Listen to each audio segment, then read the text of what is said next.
Good afternoon. അപ്പം നമ്മൾ ഇന്ന് നോക്കാൻ പോകുന്നത് നമ്മുടെ ചാപ്റ്ററിൻ്റെ കണ്ടിന്യൂഷനാണ്. Vakkom Moulavi, my grandfather, the rebel എന്ന് പറഞ്ഞിട്ടുള്ള സബീൻ ഇക്ബാലിൻ്റെ ചാപ്റ്റർ നമ്മൾ കഴിഞ്ഞ തവണ പറഞ്ഞു, കഴിഞ്ഞ ക്ലാസ്സിൽ പറഞ്ഞു. അപ്പം അതിൻ്റെ തന്നെ കണ്ടിന്യൂഷനാണ് ഇപ്പോൾ ഈ ഒരു ക്ലാസ്സിൽ പറയാൻ പോകുന്നത്. അപ്പോൾ വക്കം അബ്ദുൽ ഖാദർ മൗലവി എന്ന് പറയുന്നത് ഇതിലത്തെ എഴുത്തുകാരനായിട്ടുള്ള സബീൻ ഇക്ബാലിൻ്റെ ഗ്രാൻഡ് ഫാദർ ആണെന്ന് പറഞ്ഞു. പിന്നെ അതോടൊപ്പം നമ്മൾ വക്കം അബ്ദുൽ ഖാദർ മൗലവിയുടെ പത്രമായിട്ടുള്ള സ്വദേശാഭിമാനിനെ പറ്റി പറഞ്ഞു. അതിൻ്റെ ഓണറാണ് വക്കം അബ്ദുൽ ഖാദർ മൗലവി. പക്ഷേ നിർഭാഗ്യവശാൽ ഓണറേക്കാളും കൂടുതൽ എഡിറ്ററായിരുന്ന രാമകൃഷ്ണ പിള്ളേനെയാണ് എല്ലാവരും ഓർക്കുന്നത്. സ്വദേശാഭിമാനി രാമകൃഷ്ണ പിള്ളേനെയാണ് എല്ലാവരും ഓർക്കുന്നത്. അതിൻ്റെ ഓണർ വക്കം അബ്ദുൽ ഖാദർ മൗലവീനെ എല്ലാവരും മറന്നു. അതൊരു ദുഃഖകരമായിട്ടുള്ള കാര്യമാണെന്ന് സബീൻ ഇക്ബാൽ പറയുന്നുണ്ട്. വക്കം അബ്ദുൽ ഖാദർ മൗലവിയുടെ ഒരു യഥാർത്ഥ ചിത്രം പോലും ഗവൺമെൻറ്റിൻ്റെ കയ്യിലില്ല. അവർ വേറെ ഏതൊരു പ്രായമുള്ള ഒരാളുടെയാണ് ചിത്രമാണ് ബുക്കുകളിൽ പോലും അച്ചടിച്ച് കണ്ടിട്ടുള്ളത്. ഇതൊക്കെ ഒരുപാട് വിഷമമുള്ള കാര്യമാണ്. ഒരുപാട് കേരള സമൂഹത്തിൻ്റെ ഉയർച്ചയ്ക്ക് വേണ്ടിയിട്ട് പ്രവർത്തിച്ചിട്ടുള്ള ഒരാളാണ് വക്കം അബ്ദുൽ ഖാദർ മൗലവി എന്ന് പറയുന്നത്. അപ്പം അങ്ങനെയുള്ള വക്കം അബ്ദുൽ ഖാദർ മൗലവി ആരായിരുന്നു, അദ്ദേഹത്തിൻ്റെ ആ ഒരു ഇമ്പോർട്ടൻസ് ഒക്കെയാണ് സബീൻ ഇക്ബാൽ ഈ ഒരു ചാപ്റ്ററിലൂടെ നമുക്ക് പറഞ്ഞു തരുന്നത്. നമ്മൾ കഴിഞ്ഞ ക്ലാസ്സിൽ അതിൻ്റെ കുറേ ഭാഗങ്ങൾ പറഞ്ഞു. നമുക്ക് നെക്സ്റ്റ് നോക്കാം കേട്ടോ, ശ്രദ്ധിച്ചിരിക്കുക. It has always amazed me how a man who had never travelled outside Kerala had such a progressive world view and a futuristic and contemporary outlook.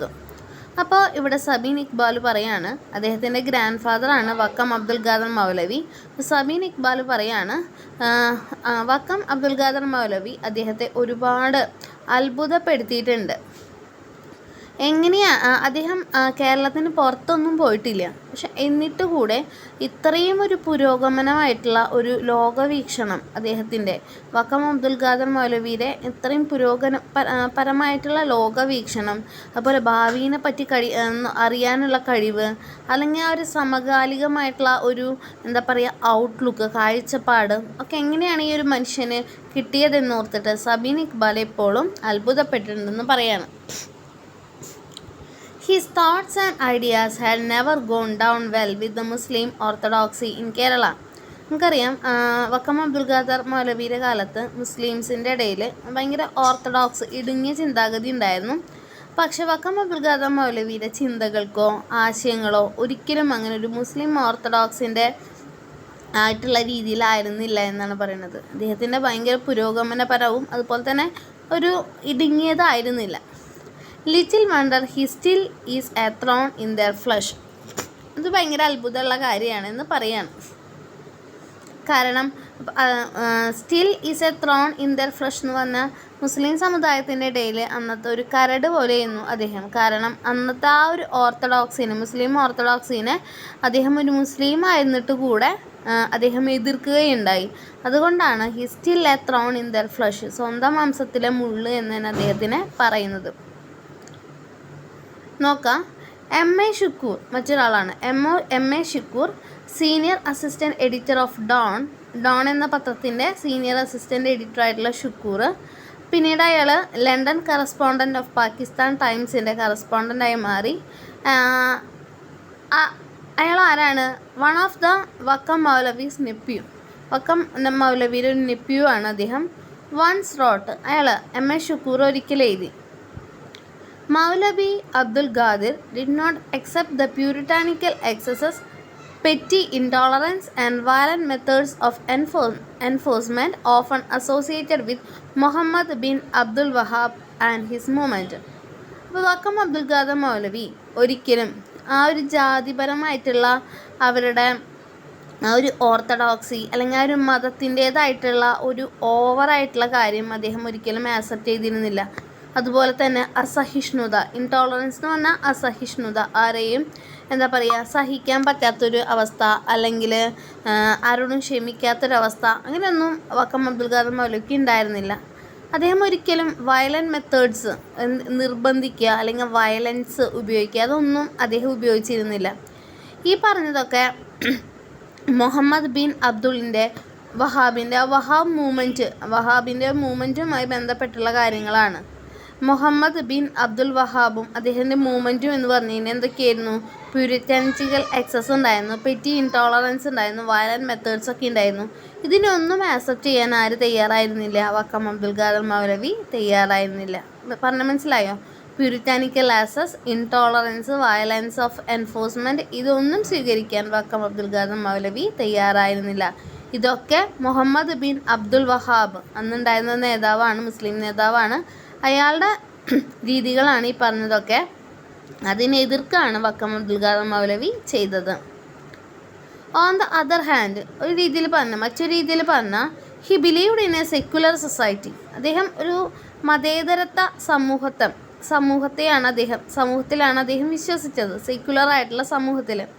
And worked hard to the reform the Muslim community. അതുപോലെ തന്നെ അദ്ദേഹം ഒരുപാട് work ചെയ്തു, ഒരു നവോത്ഥാനം കൊണ്ടുവരാൻ, ഒരു പുത്തൻ ഉണർവ് മുസ്ലിം കമ്മ്യൂണിറ്റിയിൽ കൊണ്ടുവരാൻ ഇൻ കേരളത്തിൽ. ബിക്കോസ് എന്തുകൊണ്ടെന്നാൽ he knew unless minority communities were reformed and developed. അദ്ദേഹത്തിന് വ്യക്തമായി അറിയായിരുന്നു ഈ മുസ്ലിം കമ്മ്യൂണിറ്റി പോലെയുള്ള പിന്നോക്ക സമുദായങ്ങൾ, അന്നത്തെ കാലത്തെ ഇങ്ങനെയുള്ള മൈനോറിറ്റി കമ്മ്യൂണിറ്റികൾ നവോത്ഥാനത്തിലേക്ക് വന്നാലും അല്ലെങ്കിൽ വികസിച്ചാൽ മാത്രമേ India as A country, India എന്ന രാജ്യം അതിൻ്റേതായ യഥാർത്ഥ പ്രോഗ്രസ് ഉണ്ടാവുള്ളൂ. എന്ന് പറഞ്ഞാൽ എന്താ? ഒരു രാജ്യത്തെ എല്ലാ സമുദായങ്ങളും ഒരുമിച്ച് വികസിച്ചാൽ മാത്രമേ രാജ്യത്തിന് വികസനം ഉണ്ടാവുള്ളൂ എന്ന് അദ്ദേഹം വിശ്വസിച്ചു. At a time and in India where religious intolerance and jingoism had taken to violent and wild methods of expression. ആ ഒരു സമയം എന്ന് പറഞ്ഞാൽ ഇന്ത്യയിലെ അസഹിഷ്ണുത, മതഭ്രാന്ത്, ജിൻജോയിസൊക്കെ ഭയങ്കരമായിട്ട് അതിൻ്റെ വയലൻറ്റ് സ്റ്റേജിലേക്ക് എത്തുന്നൊരു സമയമായിരുന്നു. അതിൻ്റേതായ മോശം രീതികളൊക്കെ അവർ എക്സ്പ്രഷൻ ഉപയോഗിക്കുന്ന രീതി. വേറെ മൗലവി ഷാൽ ബൈ ഓൾ മീൻസ്. ആ സമയത്താണ് മൗലവി ആൻഡ് എനിമി വിത്തിൻ, ആ ഒരു ഭയങ്കര ഒരു ശത്രുത, ഇതിനോടൊക്കെ ശത്രുതയായിരുന്നു ആർക്ക്? വക്കം അബ്ദുൽ ഖാദർ മൗലവിക്ക് ഇങ്ങനെയുള്ള രീതികളോടൊക്കെ ശത്രുതയായിരുന്നു. ആൻഡ് എ പാട്രിയോട്ട്, അദ്ദേഹം ആരായിരുന്നു? ഒരു ദേശസ്നേഹിയായിരുന്നു. എ പാട്രിയോട്ട് മുസ്ലിം, ദേശസ്നേഹിയായിട്ടുള്ള ഒരു മുസ്ലിം. ഈസ് ആൻ ഓക്സിമറോൺ എന്ന് പറയാൻ കാരണം എന്താ? ദേശസ്നേഹിയായിട്ടുള്ള മുസ്ലിം എന്ന് പറയാൻ കാരണം എന്താ? അന്ന് മുസ്ലിംസ് ചെറുതായിട്ടൊക്കെ നമ്മുടെ ദേശത്തെ എതിർക്കുന്നൊരവസ്ഥ. ആ സമയത്താണ് ഒരു മുസ്ലിമായിരുന്നിട്ട് കൂടെ വളരെയധികം ദേശസ്നേഹം ആര് കാട്ടിയത്? അബ്ദുൽ ഖാദർ മൗലവി സൊസൈറ്റിയോടൊക്കെ. അതുകൊണ്ടാണ് അവിടെ ഓക്സിമറോണാണ് പാട്രിയോട്ടിക് മുസ്ലിം എന്ന് പറയാൻ കാരണം. എന്താ ഓക്സിമറോൺ എന്ന് പറഞ്ഞു കഴിഞ്ഞാൽ? ഓപ്പോസിറ്റ് ആയിട്ടുള്ള രണ്ട് വാക്കുകൾ അടുത്തടുത്ത് വരുമ്പോൾ അതാണ് നമ്മൾ എന്തെന്ന് പറയുക? ഓക്സിമറോൺ. ഇവിടെ പാട്രിയോട്ട് എന്ന് പറഞ്ഞാൽ ദേശസ്നേഹമാണ്, നല്ലൊരു കാര്യമാണ്. പക്ഷെ അതേസമയം അതെന്താണ്? ഒരു മുസ്ലിമാണ്. അപ്പോൾ അതാണ് ഇവിടെ പറയുന്നത്. An enemy within and a patriotic Muslim is an oxymoron. ഈ എനിമി വിത്തിനും പാട്രിയോട്ടിക് മുസ്ലിമും എന്ത് തന്നെയാണ്? ഓക്സിമറോൺ എക്സാമ്പിളാണ്. ഇനി ഇവിടെ എനിമി വിത്തിൻ എന്ന് പറയാൻ കാരണം എന്താ? മുസ്ലിം സമുദായത്തിലെ ശത്രുത പോലെയാണ് അന്ന് വക്കം അബ്ദുൽ ഖാദർ മൗലവിക്ക് ഉണ്ടായിരുന്നത്. അപ്പോൾ അതുകൊണ്ടാണ് എനിമി വിത്തിൻ എന്ന് പറയുന്നത്. ആ സമുദായത്തോട് ദേഷ്യമായിട്ടല്ല, അന്നത്തെ ചില എന്താ പറയുക, അവരുടെ ഇടുങ്ങിയ ചിന്താഗതികളോടൊക്കെ ആയിരുന്നു. അപ്പോൾ ഉള്ളിലുള്ള ഒരാൾക്ക് തന്നെ അതിനോടൊരു എനിമിറ്റി തോന്നുക. അപ്പോൾ അതൊരു ഓക്സിമറോൺ എക്സാമ്പിളാണ് കേട്ടോ. അപ്പോൾ ഇത് രണ്ടും പഠിക്കാം. Vakkom Moulavi story should be thought in a different light. Sabeen Iqbal നമ്മളോട് പറയാണ്, ഇതുകൊണ്ടൊക്കെ തന്നെ വക്കം അബ്ദുൽ ഖാദർ മൗലവിയുടെ കഥ നമ്മൾ വേറൊരു രീതിയിൽ, വേറൊരു വെളിച്ചത്തിൽ നമ്മൾ പഠിക്കണം അല്ലെങ്കിൽ അറിയണം. He was a man with a beautiful mind. നല്ല മനസ്സുള്ള ഒരാളായിരുന്നു. With dreams of A secular and United India. മതേതരത്വം അതുപോലെ തന്നെ ഒത്തൊരുമയുള്ള ഒരു ഇന്ത്യ മഹാരാജ്യമാണ് അദ്ദേഹം സ്വപ്നം കണ്ടിരുന്നത്.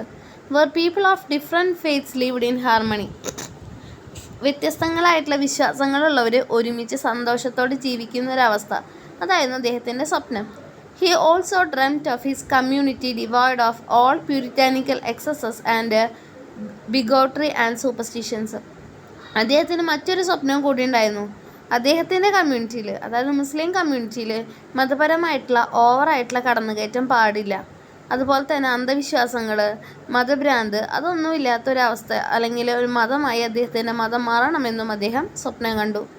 He had once written a lead under the title. അതിനായിട്ട് അദ്ദേഹം ഒരു ഒരു പത്രത്തിൽ ഒരു ടൈറ്റിൽ തലക്കെട്ട് പോലെ എഴുതി. എന്താണ്? Hindu Muslim unity. അതായിരുന്നു അദ്ദേഹത്തിൻ്റെ ആഗ്രഹം, ഹിന്ദുക്കളും മുസ്ലിമും തമ്മിലുള്ള ഒത്തൊരുമ. അത് അദ്ദേഹം എഴുതിയത് അദ്ദേഹത്തിൻ്റെ മാഗസീനായിട്ടുള്ള അൽ മുസ്ലിം മാഗസീനിലാണ്. അതിലദ്ദേഹം പറഞ്ഞു, Muslims should abstain from slaughtering cows and buffaloes even during Eid ul Adha if it hurts the religious susceptibilities of Hindus. ഇപ്പോൾ ഹിന്ദുക്കളെ സംബന്ധിച്ച് ഇപ്പം പശു, ബഫലോ എന്നൊക്കെ പറയുന്നത് ഹിന്ദു മതത്തിൻ്റെ ഒരു ദൈവാരാധന പോലത്തെ മൃഗങ്ങളാണ് കൗസും ബഫലോസും. അത് ഹിന്ദുക്കൾക്ക് ഇഷ്ടമില്ലാത്തതാണ്. അപ്പം അങ്ങനെ ഹിന്ദുക്കൾക്ക് ഇഷ്ടമില്ലാത്ത ആ ഒരു മൃഗങ്ങളെ അങ്ങനെ മൃഗങ്ങളെ കൊല ചെയ്യുന്നത് ഹിന്ദുക്കൾക്ക് ഇഷ്ടമില്ല. അപ്പോൾ അവർക്ക് അതൊരു താല്പര്യമില്ലെങ്കിൽ മുസ്ലിംസ് പിന്മാറണം. ഈദിൻ്റെ സമയത്തൊക്കെ കൗവ്, ബഫലോ ഇതിനൊക്കെ അറക്കുന്നതിൽ നിന്നും മുസ്ലിം സൊസൈറ്റി എബ്സ്റ്റെയിൻ ചെയ്യണം, മാറി നിൽക്കണമെന്നാണ് ആര് പറഞ്ഞത്? വക്കം അബ്ദുൽ ഖാദർ മൗലവി പറഞ്ഞത്. ഇമാജിൻ, സങ്കല്പിക്കാൻ പറയാണ്. എ സെഞ്ചുറി എഗോ, ഒരു നൂറ്റാണ്ട് മുമ്പ്, ഒരു മുസ്ലിം സ്കോളർ ഫ്രം എവിടെ നിന്നുള്ളൊരു മുസ്ലിം പണ്ഡിതന, ഒരു small south corner of the country, ഒരു ചെറിയ സൗത്തിൽ നിന്നുള്ളതാണ്, അതായത് ചെറിയൊരു കേരളത്തിൽ നിന്നാളാണ്. അർജിങ് ഹിസ് ഓൺ കമ്മ്യൂണിറ്റി, അദ്ദേഹത്തിൻ്റെ സ്വന്തം കമ്മ്യൂണിറ്റിയോട് ആവശ്യപ്പെടുകയാണ്. To do their bit for Hindu Muslim unity, Muslims ഹിന്ദുക്കളുടെ യൂണിറ്റിക്ക് വേണ്ടിയാണ് അദ്ദേഹം പറയുന്നത്. അങ്ങനെ ഹിന്ദുക്കൾക്ക് താല്പര്യമില്ലെങ്കിൽ അങ്ങനെയുള്ള മൃഗങ്ങളെ അറക്കുന്നതിൽ നിന്നും പിന്മാറാൻ എന്ന് പറയാണ്. He also had a sharp mind, നല്ല ഷാർപ്പ് മൈൻഡാണ്. Born into a wealthy family, നല്ല സമ്പന്നതയുള്ള വീട്ടിലാണ് ജനിച്ചത്. എവിടെയാ? ഏർസ്റ്റ്വൈൽ പ്രിൻസ്ലി സ്റ്റേറ്റ് ഓഫ് ട്രാവൻകൂറിലായിരുന്നു ജനനം. He was trained in all languages, എല്ലാ ഭാഷകളും അറിയായിരുന്നു, സബ്ജക്ട്സും അറിയായിരുന്നു. ബൈ ഹാൻഡ് പിക്ക്ഡ് സ്കോളേഴ്സ്, നല്ല പണ്ഡിതരാണ് അദ്ദേഹത്തിന് വിദ്യാഭ്യാസം കൊടുത്തത്. ഹിസ് വൈഡ് റീഡിങ്, കൂടാതെ നല്ല പോലെ വായിക്കുമായിരുന്നു. ആൻഡ് ക്വസ്റ്റ് ഫോർ നോളേജ്, അറിവിന് ഭയങ്കര താല്പര്യമായിരുന്നു. Helped him shape a national outlook, അതുകൊണ്ട് തന്നെ ഒരു ചുറ്റുമുള്ള ഒരു ദേശീയ വീക്ഷണം അദ്ദേഹത്തിനുണ്ടായിരുന്നു. ആൻഡ് റിയലൈസ്, അദ്ദേഹം തിരിച്ചറിഞ്ഞു ദ ഇമ്പോർട്ടൻസ് ഓഫ് എഡ്യൂക്കേഷൻ, വിദ്യാഭ്യാസത്തിൻ്റെ പ്രാധാന്യം ഫോർ സോഷ്യൽ ഡെവലപ്മെൻറ്റ്, സാമൂഹ്യ വികസനത്തിന് വിദ്യാഭ്യാസം എത്രത്തോളം പ്രധാനപ്പെട്ടതാണ് എന്ന് അദ്ദേഹം തിരിച്ചറിഞ്ഞു. Through foreign publications and books, foreign പബ്ലിക്കേഷൻസും ബുക്കുകളൊക്കെ അദ്ദേഹം വായിക്കുമായിരുന്നു. He was in touch with what was happening around the world, അതുകൊണ്ട് തന്നെ അദ്ദേഹത്തിന് അറിയാമായിരുന്നു കേരളം ഒഴിച്ച് മറ്റുള്ള ലോകങ്ങൾ, രാജ്യങ്ങളൊക്കെ എന്താണ് സംഭവിക്കുന്നതെന്ന്. Be it matters to do with Islam, science or geopolitics, അത് ഇസ്ലാമിക വന്ന മാറ്റങ്ങളാണെങ്കിലും നമ്മുടെ സയൻസിൽ വന്ന മാറ്റങ്ങളാണെങ്കിലും ജിയോ പൊളിറ്റിക്സിൽ വന്ന മാറ്റങ്ങളാണെങ്കിലും ഒക്കെ വായന കൊണ്ട് അദ്ദേഹത്തിന് അറിയാമായിരുന്നു. അൺലൈക്ക് മോസ്റ്റ് റിലീജിയസ് സ്കോളേഴ്സ്, മറ്റുള്ള മതപണ്ഡിതരിൽ നിന്നും വ്യത്യസ്തനായി ഹി എൻകറേജ്, അദ്ദേഹം പ്രോത്സാഹിപ്പിച്ചു സ്റ്റുഡൻസ്, കുട്ടികളോട് ടു സ്റ്റഡി സയൻസ് പഠിക്കാനാണ് അദ്ദേഹം പറഞ്ഞത്. And carried articles on photography and films, അതുപോലെ തന്നെ ഫോട്ടോഗ്രാഫിയും ഫിലിംസും. He believed they were powerful mediums, അദ്ദേഹം പറഞ്ഞു ഇത് നല്ലൊരു ശക്തമായിട്ടുള്ള മാധ്യമമാണ്, അതുകൊണ്ട് സയൻസ്, ഫോട്ടോഗ്രാഫിയൊക്കെ ഫിലിംസൊക്കെ പഠിക്കാനാണ് അദ്ദേഹം ഒരു മതപണ്ഡിതനായിട്ട് കൂടിയിട്ട് പറഞ്ഞത്.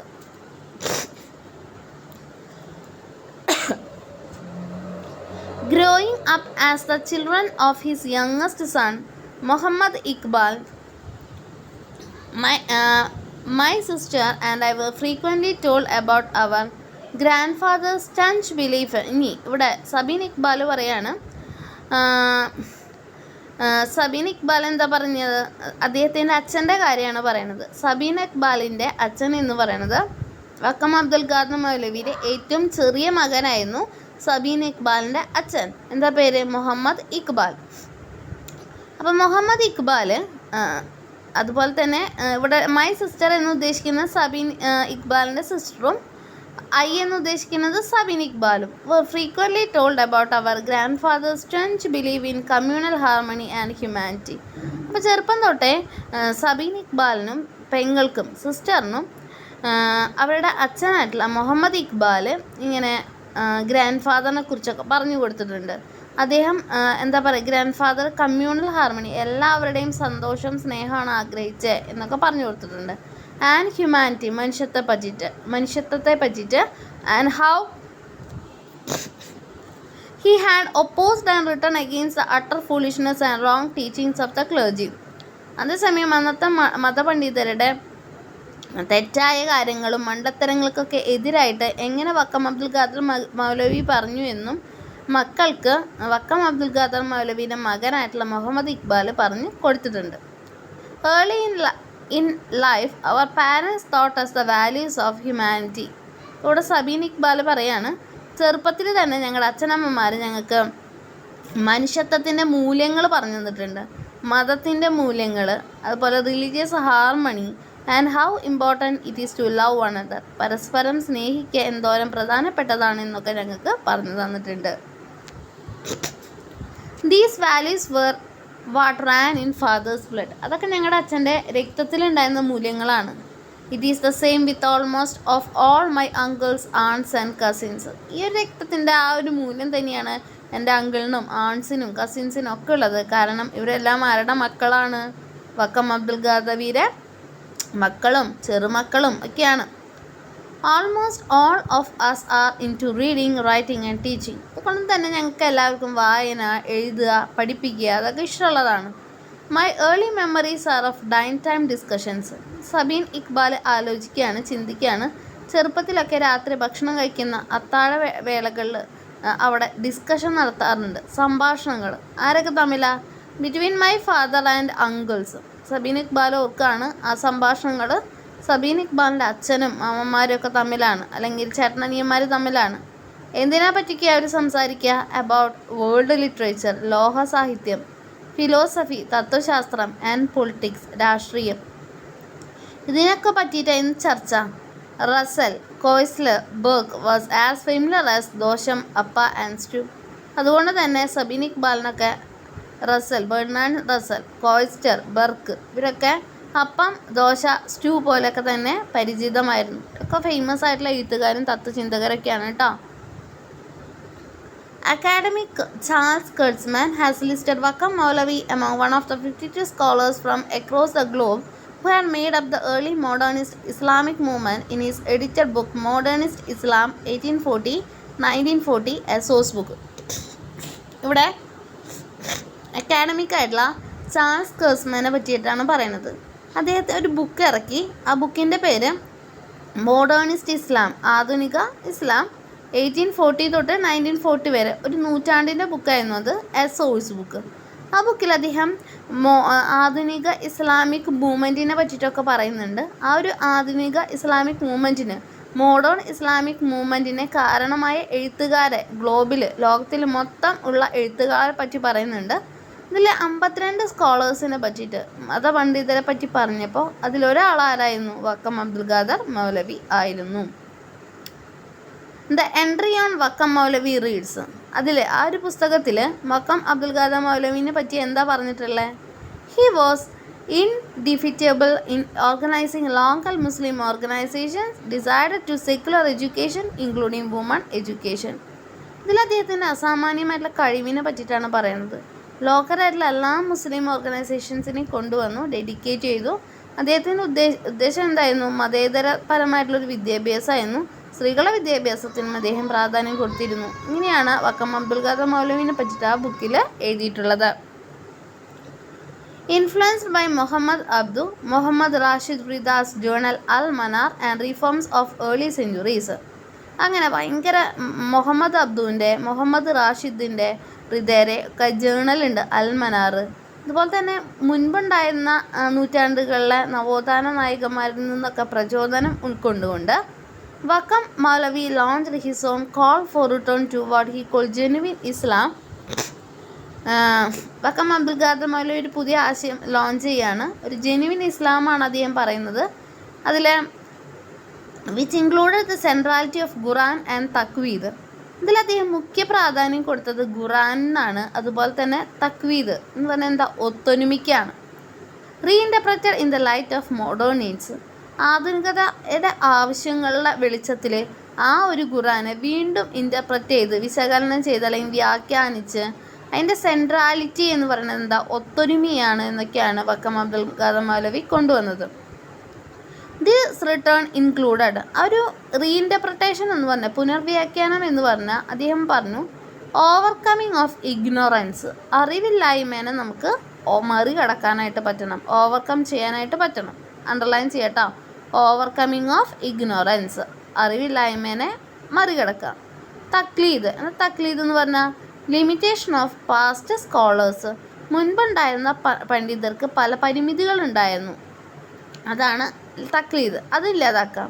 ദ വെനറേഷൻ ഓഫ് സെയിൻസ്, നല്ല സന്യാസി അല്ലെങ്കിൽ നല്ല പുരോഹിതന്മാരെ വണങ്ങുക.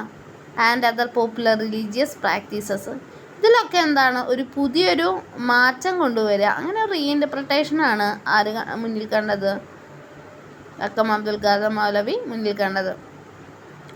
No wonder even today the popular clergy finds him a bitter pill to swallow. അപ്പോൾ ഈ ഒരു ഒരുപാട് മാറ്റങ്ങൾ വക്കം അബ്ദുൽ ഖാദർ മൗലവി കൊണ്ടുവന്നു.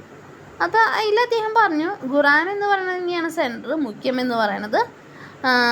സെൻട്രാലിറ്റി ഓഫ് ഖുറാൻ, ഈ ഒരു എല്ലാവരും ഒന്നായിട്ട് കാണാൻ എന്ന് തന്നെയാണ് ഖുറാൻ പഠിപ്പിക്കുന്നത്.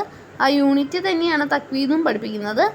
പക്ഷേ അതൊരു ആധുനിക ആവശ്യങ്ങൾക്ക് ഉതകുന്ന രീതിയിൽ നമ്മൾ പുനർവ്യാഖ്യാനം ചെയ്യണമെന്നാണ് അദ്ദേഹം പറഞ്ഞത്. അപ്പം അതിന് ആദ്യം തന്നെ നമ്മൾ ഓവർകമ്മിങ് ഓഫ് ഇഗ്നോറൻസ്, അറിവില്ലായ്മയെ മറികടക്കണം എന്ന് പറഞ്ഞു. പിന്നെ മുൻപുണ്ടായിരുന്ന സ്കോളറുകൾക്ക് പരിമിതികൾ ഉണ്ടായിരുന്നു, അതിനെ മാറ്റണം, ആ പരിമിതികളൊക്കെ ഇല്ലാതെയാക്കണം. പിന്നെ നല്ലപോലെ സെയിൻസിന് വെനറേഷൻ നടത്തണം. പിന്നെ പോപ്പുലറായിട്ടുള്ള റിലീജിയസ് പ്രാക്ടീസസിൽ മാറ്റങ്ങൾ കൊണ്ടുവരണം എന്നൊക്കെയാണ് അദ്ദേഹം പറഞ്ഞത്. ചുരുക്കം പറഞ്ഞാൽ മൊത്തത്തിലൊരു അഴിച്ചുപണി. അത് നോ വണ്ടർ, ഒരു അത്ഭുതമില്ല എന്ന് പറയാണ്. ഇന്നും ചില മതപണ്ഡിതർക്ക് ഈ വക്കം അബ്ദുൽ ഖാദർ മൗലവിയിലെ ഈ ആധുനിക ചിന്താഗതി ഒരു വളരെ കയ്പുള്ള ഒരു മരുന്ന് വിഴുങ്ങുന്ന പോലെയാണെന്ന് പറയാണ്. ഇന്നും അത് അംഗീകരിക്കാത്തവരുണ്ട് എന്ന് പറയാണ്. ബൈ ദ ഏജ് ഓഫ് 30 വയസ്സായപ്പോഴേക്കും he had a patriotic heart beating. ഇത് വല്ലാത്ത ദേശസ്നേഹം വക്കം അബ്ദുൽ ഖാദർ മൗലവിക്ക് കൂടി. He believed in critical role of media. അദ്ദേഹത്തിന് മനസ്സിലായി ഏറ്റവും നമുക്ക് സമൂഹത്തിൽ എന്തെങ്കിലും തെറ്റുകളുണ്ടെങ്കിൽ അത് തുറന്ന് സമൂഹത്തോട് പറയാനുള്ള ഏക മാർഗം എന്ന് പറയുന്നത് മാധ്യമമാണ്, മീഡിയയാണെന്ന് വക്കം അബ്ദുൽ ഖാദർ മൗലവി വിശ്വസിച്ചു. അദ്ദേഹത്തിന് മനസ്സിലായി. He believed in the critical role of media in social reformation. അങ്ങനെ ഒരു മീഡിയയിലൂടെ, മാധ്യമം അതായത് ഈ പത്രം TV ഒക്കെ പോലെ ആ ഒരു മീഡിയയിലൂടെ സാമൂഹിക നവോത്ഥാനം, സോഷ്യൽ റിഫോർമേഷൻ നടക്കുമെന്ന് അദ്ദേഹം വിശ്വസിച്ചു. And in achieving and protecting the civil rights and liberty. അങ്ങനെ നമുക്ക് പാവപ്പെട്ട ജനങ്ങളുടെ അവകാശങ്ങളും സ്വാതന്ത്ര്യവും അവർക്ക് നൽകാനായിട്ട് സാധിക്കുമെന്ന് അദ്ദേഹം വിശ്വസിച്ചു. He question the divinity of the royal. രാജാവിന് അല്ലെങ്കിൽ രാജകീയ ഭരണത്തിന് എന്താണ് ഇത്ര ദൈവികത്വം ഉള്ളത്, രാജാക്കന്മാരെന്താ ദൈവങ്ങളാണോ, അതിനൊക്കെ അദ്ദേഹം ചോദ്യം ചെയ്തു. And stood up for the rights of the people as citizens. അവിടുത്തെ ജനങ്ങളുടെ അവകാശത്തിന് വേണ്ടി അദ്ദേഹം മുന്നിട്ടിറങ്ങി. And not as mere subjects of the king. അദ്ദേഹം പറഞ്ഞു എല്ലാവരും ഇന്ത്യ എന്ന് പറഞ്ഞ രാജ്യത്തെ പൗരന്മാരാണ്, അപ്പോൾ അവർക്ക് അവകാശമുണ്ട്, അല്ലാതെ രാജാവിൻ്റെ അടിമകളല്ല എന്ന് അദ്ദേഹം പറഞ്ഞു. വെൻ ഹി സ്റ്റാർട്ടഡ് സ്വദേശി അഭിമാനി, അങ്ങനെ അദ്ദേഹത്തിൻ്റെ പത്രം തുടക്കമാണ്. ആസ് എ വീക്ക്ലി, ആദ്യം ആഴ്ചയിലെ ഒരു ദിവസമുള്ള വീക്ക്ലി ആയിട്ടാണ് തുടങ്ങിയത്. In 1905, 1905 it was to empower. അദ്ദേഹത്തിൻ്റെ ലക്ഷ്യം എന്തായിരുന്നു? The citizens of Travancore. ട്രാവൻകൂറിലെ ജനങ്ങളെ ശക്തരാക്കുക എന്നതായിരുന്നു അദ്ദേഹത്തിൻ്റെ ഉദ്ദേശം. അണ്ടർലൈൻ ചെയ്യുക. It was to empower the citizens of Travancore. And he was indeed campaigning the democratic rights. അദ്ദേഹം ജനങ്ങൾക്ക് മനസ്സിലാക്കി കൊടുക്കാൻ ശ്രമിക്കുകയായിരുന്നു അവരുടെ അവകാശങ്ങൾ. At a time when civil rights movement had not gain any momentum across India. ആ സമയത്ത് ജനങ്ങളുടെ അവകാശങ്ങൾക്ക് വേണ്ടിയിട്ടുള്ള പോരാട്ടമായിട്ടുള്ള സിവിൽ റൈറ്റ്സ് മൂവ്മെൻ്റ് ഒന്നും ഇന്ത്യയിൽ വന്നിട്ടില്ല. അതിനു മുമ്പ് തന്നെ വക്കം അബ്ദുൽ ഖാദർ മൗലവി ഈ ഒരു ജനങ്ങളുടെ സ്വന്തം സ്വാതന്ത്ര്യത്തിൻ്റെ പ്രാധാന്യം ഉൾക്കൊണ്ടുകൊണ്ട് ക്യാമ്പയിനുകൾ നടത്തിയിരുന്നു എന്നാണ് പറയുന്നത്. He imported an automated flatbed printing press through Priestley Leslie from England more than a century ago at a cost of rupees 12,000 when an acre of land in Thiruvananthapuram could be bought for rupees 100. അതാണ് പ്രധാനപ്പെട്ടത്. വക്കം അബ്ദുൽ ഖാദർ മൗലവി ഒരു automatic ആയിട്ടുള്ള ഒരു printing press Pierce ലെസ്ലിയുടെ സഹായത്തോടെ ഇംഗ്ലണ്ടിൽ നിന്ന് കൊണ്ടുവന്നു എന്നാണ് പറയുന്നത് കേരളത്തിലേക്ക്. അതിന് 12,000 രൂപ വില വന്നു എന്ന്. എങ്ങനെയുള്ള ടൈമിലാണ് 12,000 രൂപ വില വന്നത്? അന്ന് തിരുവനന്തപുരത്ത് 1 ഏക്കർ സ്ഥലത്തിന് 100 രൂപയുള്ളൂ. ആ സമയത്താണ് 12,000 രൂപ ചെലവഴിച്ച് വക്കം അബ്ദുൽ ഖാദർ മൗലവി ഇംഗ്ലണ്ടിൽ നിന്നും പേഴ്സ് ലെസ്ലി വഴി ഒരു പ്രിൻറ്റിംഗ് പ്രസ് കൊണ്ടുവന്നതെന്ന് പറയാണ്. ദാൻ സ്വദേശാഭിമാനി. ആ സ്വദേശാഭിമാനിയാണ് was the first newspaper in Kerala. കേരളത്തിലെ ആദ്യത്തെ പത്രം to subscribe to Reuters news agency. റൂട്ടറിൻ്റെ ന്യൂസ് ഏജൻസിയിലെ ആദ്യത്തെ വരിക്കാരനായി മാറുന്നത് ഈ ഒരു സ്വദേശാഭിമാനി എന്ന് പറഞ്ഞ പത്രമാണ്. Shows that Vakkom Moulavi was abreast of the latest trends in industry. ഇതിൽ നിന്ന് വ്യക്തമാണ് വക്കം അബ്ദുൽ ഖാദർ മൗലവിക്ക് അന്നത്തെ കാലത്തെ വ്യവസായത്തിലെ എല്ലാ ട്രെൻഡുകളും അറിയായിരുന്നുവെന്ന്. He named both the printing press and the newspaper. അദ്ദേഹം പേര് കൊടുത്തു. അദ്ദേഹത്തിൻ്റെ പ്രിൻറ്റിംഗ് പ്രസ്സിനും അദ്ദേഹത്തിൻ്റെ പത്രത്തിനും അദ്ദേഹം ഒരു പേരാണ് കൊടുത്തത്, സ്വദേശാഭിമാനി. ഇത് ദേശസ്നേഹി എന്ന അർത്ഥത്തിൽ. As a leitmotif of his activities was patriotism. എന്തുകൊണ്ടായിരിക്കാം അദ്ദേഹത്തിൻ്റെ പ്രിൻറ്റിംഗ് പ്രസ്സിനും ന്യൂസ് പേപ്പറിനും ഒരു പേര് തന്നെ കൊടുത്തത്? കാരണം എന്തായിരിക്കാം? അദ്ദേഹത്തിൻ്റെ എല്ലാ ആക്ടിവിറ്റികളുടെയും അദ്ദേഹത്തിൻ്റെ എല്ലാ പ്രവർത്തനത്തിൻ്റെയും ലക്ഷ്യം എന്താണ്? ദേശസ്നേഹമാണ്, നോട്ട് ബിസിനസ് ഇൻട്രസ്റ്റ്. ബിസിനസ് ഇൻട്രസ്റ്റുകൾ അല്ല. He knew it very well that publishing a newspaper was not a lucrative business. അദ്ദേഹത്തിന് കൃത്യമായി അറിയായിരുന്നു ഒരു ന്യൂസ് പേപ്പർ പബ്ലിഷ് ചെയ്യുക, പ്രസിദ്ധീകരിക്കുക എന്ന് പറയുന്നത് വലിയ വരുമാനം ഉണ്ടാക്കാൻ പറ്റാവുന്ന ഒരു ബിസിനസ് അല്ല അന്ന് എന്ന്. And when some of our relatives tried to dissuade him from launching Deshabhimani, അതുകൊണ്ട് തന്നെ ഒരുപാട് ബന്ധുക്കൾ അദ്ദേഹത്തെ നിരുത്സാഹപ്പെടുത്തി ഇങ്ങനൊരു പത്രം പ്രസിദ്ധീകരിക്കുന്നതിൽ നിന്ന്. ആ സമയത്ത് വക്കം അബ്ദുൽ ഖാദർ മൗലവി എന്താ പറഞ്ഞേ? ഹി സെഡ്, അദ്ദേഹം പറഞ്ഞു, I'm not a businessman. ഞാനൊരു ബിസിനസ്സുകാരനല്ല. What I want to achieve, എനിക്ക് നേടേണ്ടത് എന്തെന്നാൽ വിത്ത് ദ ന്യൂസ് പേപ്പർ, ഈ ഒരു പത്രം കൊണ്ട്, is social service and patriotism, സാമൂഹ്യ സേവനം അതോടൊപ്പം തന്നെ ദേശസ്നേഹമാണ്. Money is not the ultimate profit I need. പണമല്ല എനിക്ക് വേണ്ടത്. ഐ ഫേംലി ബിലീവ് ദാറ്റ്, അദ്ദേഹം ഉറച്ചു വിശ്വസിച്ചു, my country will get what I'm looking for. ഈ ഒരു പത്രത്തിൽ നിന്ന് എൻ്റെ രാജ്യത്തിന് ഞാൻ എന്താണോ ആഗ്രഹിക്കുന്നത് അത് തീർച്ചയായും കിട്ടുമെന്ന് അദ്ദേഹം ഉറച്ച് വിശ്വസിച്ചു. That is enough for me. അത് മതി എനിക്ക്. ഞാനിതൊരു സോഷ്യൽ സർവീസായിട്ട് ദേശസ്നേഹത്തിന് വേണ്ടിയിട്ടാണ് ചെയ്യുന്നത് എന്നായിരുന്നു അദ്ദേഹം പറഞ്ഞത്. He also have A Brave heart. നല്ല എന്താ പറയുക, ധീരനായിട്ടുള്ള ഒരു മനുഷ്യനായിരുന്നു. He knew it well that it would not be an easy task when he had decided to use journalism for public welfare and prosperity. അദ്ദേഹത്തിന് കൃത്യമായിട്ട് അറിയാമായിരുന്നു ഒരു പത്രം എന്താ പറയുക, പബ്ലിക്കിൻ്റെ സാമൂഹ്യ സേവനത്തിനായിട്ട്, പബ്ലിക്കിൻ്റെ വെൽഫെയറിനും അവരുടെ നന്മയ്ക്കും വേണ്ടി പ്രവർത്തിച്ചു തുടങ്ങുമ്പോൾ അതൊരു എളുപ്പമുള്ള പണിയല്ല എന്ന് അദ്ദേഹത്തിന് അറിയാമായിരുന്നു.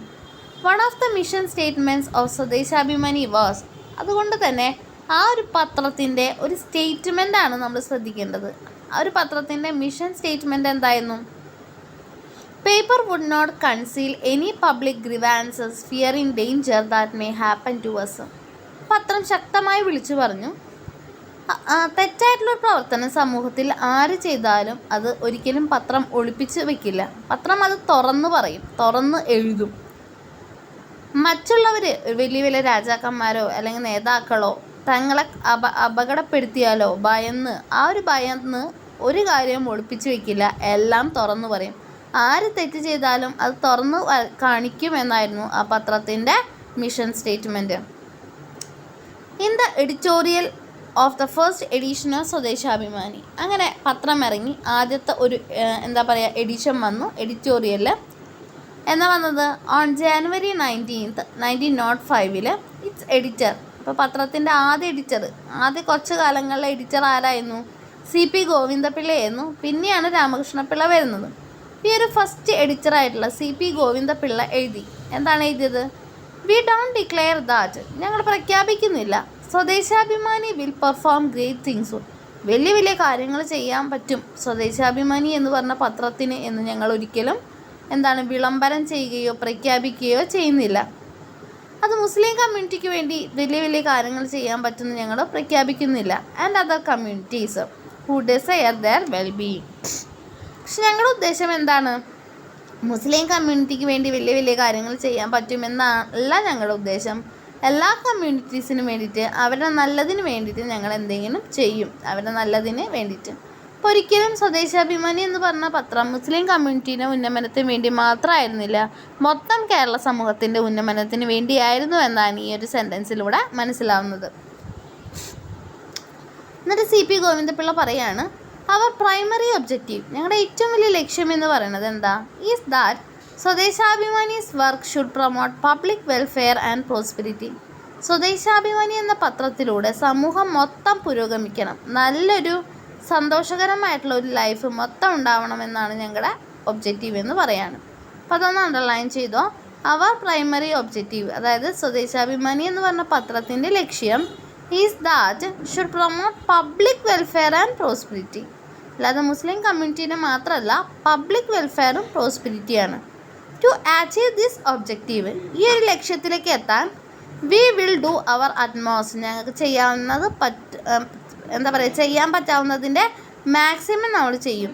V will not conceal any public grievances fearing dangers that may happen to us. അപ്പോൾ ഇത്രയാണ് കേട്ടോ ഈ ഒരു ക്ലാസ്. അപ്പോൾ ഇതോടുകൂടി അത് കഴിഞ്ഞു. Okay, thank you.